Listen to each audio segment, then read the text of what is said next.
So, jumping in to the family line of Abraham, starting with Genesis 11, and I'm going to carry all the way through 13 in this one. This is the account of Shem's family line. 2 years after the flood, when Shem was 100 years old, he became the father of Arphaxad.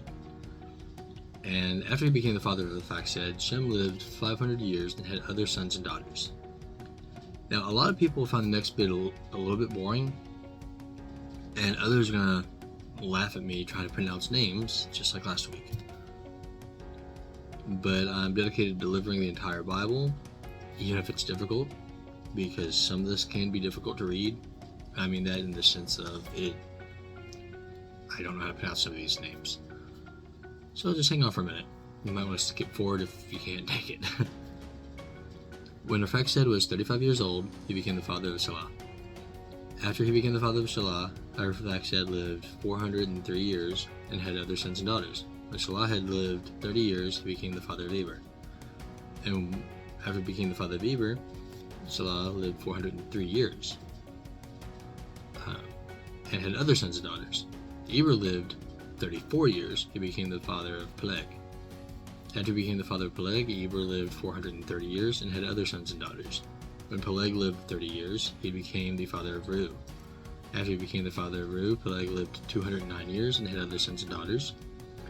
When Reu had lived 32 years, he became the father of Serug. After he became the father of Serug, Reu lived 207 years and had other sons and daughters.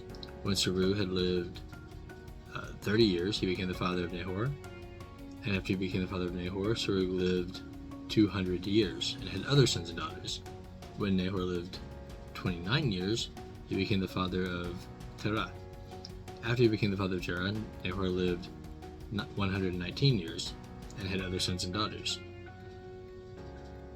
And Terah lived 70 years. He became the father of Abram, Nahor, and Haran. Okay, now we're at Abram. This is a very important person. This is the account of Terah's family line. Terah became the father of Abram, Nahor, and Haran. And Haran became the father of Lot. While his father, Terah, was still alive, Haran died in Ur of the Chaldeans. That was the land of his birth. Abram and Nahor lived and married. They both married women, of course. The name of Abram's wife was Sarai.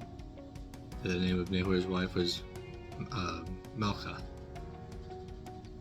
She was the daughter of Haran, father of both Milcah and Iscah. Now pay attention. Abram and Sarai are important. You know them both. Abram and Sarai, but you know them by different names. Now, Sarai was childless and not able to conceive. Terah took Abram, his grandson, Lot, to the son of Haran, and his daughter-in-law, Sarai, the wife of Abram, his son. Together they set out from Ur and the land of the Chaldeans to go to Canaan. But when they came to Haran, they settled there. Terah lived 205 years and died in Haran. Abram wants children, by the way. Given the time and culture, it was obvious that he would.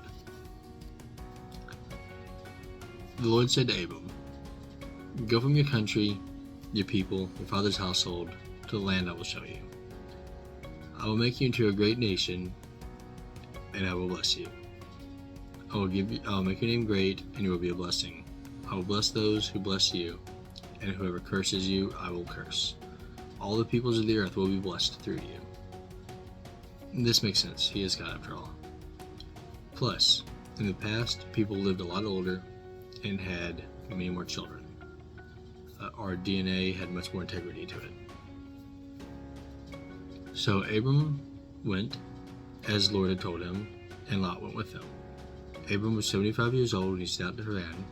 He took his wife, Sarai, and his nephew Lot, and all the possessions he had accumulated. all the people had acquired in Haran. They set out to the land of Canaan. When they arrived there, Abram traveled through the land as far as the site of the great tree of Morah in Shechem. At that time the Canaanites were in the land. The Lord appeared to Abram and said, "To your offspring I will give this land." So he built an altar there to the Lord who had appeared to him. From there he went on to the hills of the end of Bethel and pitched his tent. It's like building a small house, but it's just a tent. It's his way of settling it. With Bethel to the west and Ai to the east. There he built an altar to the Lord and called on the name of the Lord. Then Abram set out and continued to Negev. The building of the altars here to the Lord was a common part of early worship. This is a sort of miniature mountain made of stones, just 1.5 meters tall. And it was actually more of a table where you can place your offerings to God and burn them, and the smoke rises as a pleasing aroma. Now there was a famine in the land, and Abram went down to Egypt to live there for a little while because the famine was pretty severe. If you remember, Egypt was the settlement of Noah's least favorite son. And as he was about to enter Egypt, he said to his wife Sarai, "I know what a beautiful woman you are, and when the Egyptians see you, they will say, 'This is his wife,' and then they will kill me and let you live. Say you are my sister, so that you will be treated well for my sake, and that my life will be spared because of you." This is a bad idea. A man of God should not feel the need to lie, especially regarding his marriage. This is dishonoring God and his wife also. But moving on, we see when Abram came to Egypt, the Egyptians saw that Sarai was beautiful, and the Pharaoh's officials saw her. They praised her to Pharaoh, and she was taken into his palace. He treated Abram well for her sake, and Abram acquired sheep and cattle, male and female donkeys, male and female servants, and camels. Now, if you're wondering why it says male and female servants, male and female donkeys, it is a very gendered language. Think like the words actor and actress, or waiter and waitress. It's sort of what's going on here. The Bible is not written in English. It was originally, most of these scriptures here were written in Hebrew, or even in pre-Hebraic language in some cases. Everything Jesus ever said was actually in Aramaic, but it was often written down in Greek. So, yeah. Anyway, regarding Abram and his wife and the whole situation, yeah, that backfired pretty badly. So he basically pimped out his wife to Pharaoh and lied about it, is kind of how I take this. But the Lord inflicted serious diseases on Pharaoh and his household because of Abram's wife, Sarai. So the Pharaoh summoned Abram. "What have you done to me?" he said. "Why didn't you tell me she was your wife? Why did you say she is my sister?" So then I took her to be my wife. "Now then, here's your wife. Take her and go." Then Pharaoh gave orders to Abram, to his men, and they set out and sent him on his way, with his wife and everything he had. There's a second lesson here behind the two obvious ones. Trust God and don't lie. Egypt was from the line of Ham. He made some poor life choices. But now the godly man from the line of Shem was in the wrong, and the descendant of Ham was right in what he was saying. The roles kind of reversed. The family line of a fairly evil person was doing good, and the supposed man of God was actually in the wrong here. It shows no matter what your title is or what your intentions are, life is complicated. A lot of good people make very bad choices, and people can come from bad situations and do really good. So Abram went up from Egypt into the Negev with his wife and everything he had. Lot went with him, and Abram became very wealthy in his livestock. With the silver and gold from the Negev, he went to the place called until he came to a place called Bethel. There's a place between Bethel and Ai where his tent had been earlier. That's actually where he built his altar. There Abram called out the name of the Lord.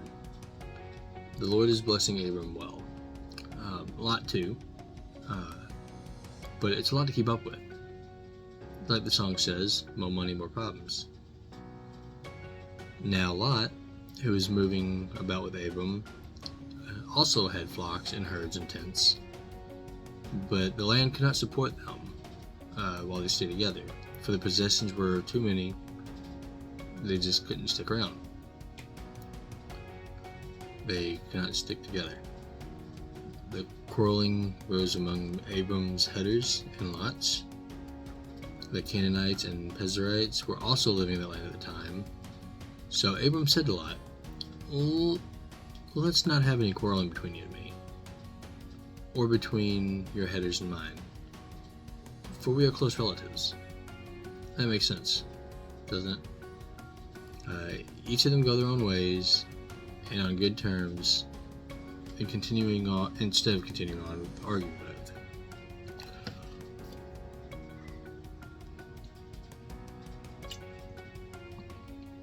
By the way, I record these videos at or after midnight. Lot looked around and saw the whole plain of Jordan towards Zor was well watered, like the garden of the Lord, and like the land of Egypt. This was before the Lord had destroyed Sodom and Gomorrah. So Lot chose for himself the whole plain of Jordan and set out to the east. The two men parted company. Abram lived in the land of Canaan, while Lot lived among the cities in the plain, and pitched his tents near Sodom. Now, the people of Sodom were wicked and were sinning greatly against the Lord. We'll take a quick moment to point out that it was due to their possessions that they split ways, and Lot went to the city of Sodom because they were arguing about their possessions, basically. The city of Sodom's gonna come in a minute. The connection between that and their possessions doesn't really go anywhere. It just shows greed can lead to another situation, and this is what's gonna happen because that's not a great place to live. Not so fun fact, Sodom, the city, was so bad. In the English language, there is actually the name of a sin that is derived from the name of the city Sodom. That is sodomy. Moving on to scripture. The Lord said to Abram, after Lot parted from him, look around from where you are, and to the north and the south, and the east and the west. All the land that you see, I will give to you and your offspring forever. I will make your offspring like that of the dust of the earth, so that if anyone could count the dust, then your offspring too could be counted. Go, walk in the strength and breadth of the land, for I am giving it to you. So Abram went and lived near the great tree of Mamre in Hebron, where he pitched his tent. There he built an altar to the Lord. So this offspring not able to be counted thing was more of a metaphor. Of course, if you did a full census, we know how many people on the planet. At the time of the flood, the Earth's population was roughly what it is in the 1980s. Given after the flood, it was a lot less. So, of course, you can count it. You do the ancestry and everything. So what this actually means is it would be very difficult to count just because there's a lot. And given generations and generations, it'd be kind of hard to tell who's really related to them. And yeah, the logistics of trying to track multiple generations of this family line would be pretty impossible. So yeah, I guess you couldn't count them. Whatever. So that's that's it for this week. The next one I'll be covering will be coming up next week. That's all I got for now.